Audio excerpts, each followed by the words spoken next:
Right, today we're changing the shock absorbers on a Vauxhall combo. Got the old one there, looks a bit wrecked. Got this nice new one to go on. So what we've got here is a torque, these torque sockets, like this type of thing. Now there's a different one from the bottom. The bottom one is a 24, an E24, as you can see, E24, and the top one is an 18. And the E8 says 18. So that's for the top one, like that, and that one's for the bottom one, like that. Now as you can see, I've loosened them up nicely. Well, speaking of which, that's all it's loose, you see, on this one here. That's nice and loose. I put a load of this gas on them, this shock and unlock. It's good stuff. Spray everything with that like this and get it in there, let it soak in. Go and have a cup of tea while you're waiting, or a beer, but don't have too many because you might have to go into the car. Then I'll fill you in a minute what we're doing.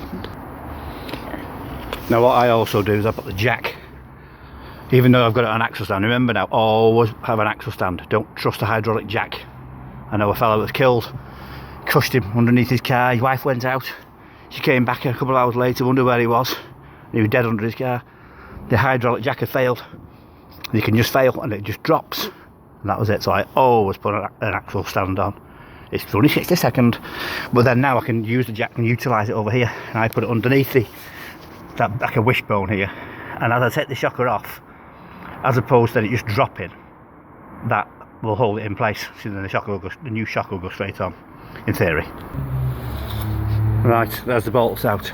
Now remember, the top bolt is a different bolt. Not only is it a different socket, it's a different bolt from the bottom one. As you can see, that's the top one.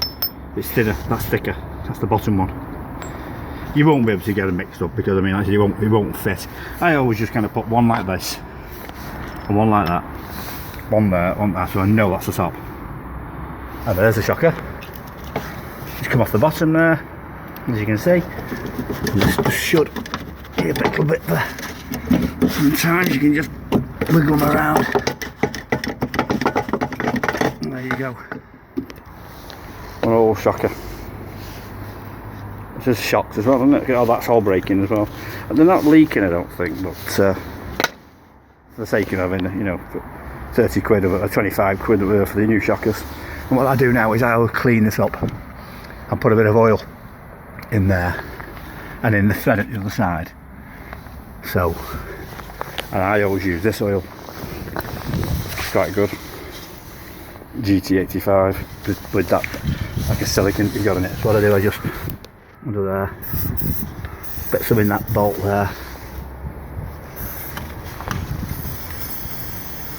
So it just gives it, the bolt gets in easier when you start then.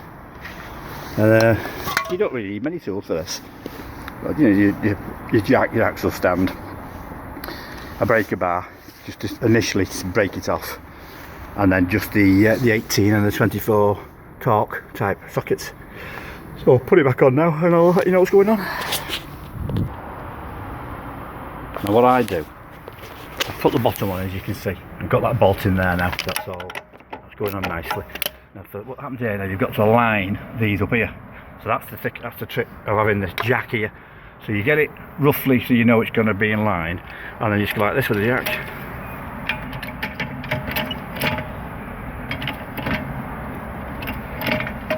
See? Look how it's lined up. Okay, well, there it is. You get your screwdriver in there, you see, and then you just go like that, and then you just move it around a bit until you know it's roughly right, and then you get your bolt in there, and then you get your 18mm on that. And then you tighten them up. I'll see you in a minute. What I'll do now, once I've tightened them up, I'll just snug them up then with this breaker bar again. I just make sure they're nice and tight. I don't torque them myself. Probably the torque would about 40, but I just snug them up nice and tight with my arm. And that's, there you go. Replacing a shocker and a vauxhall combo 1.3. Hope you enjoyed the video.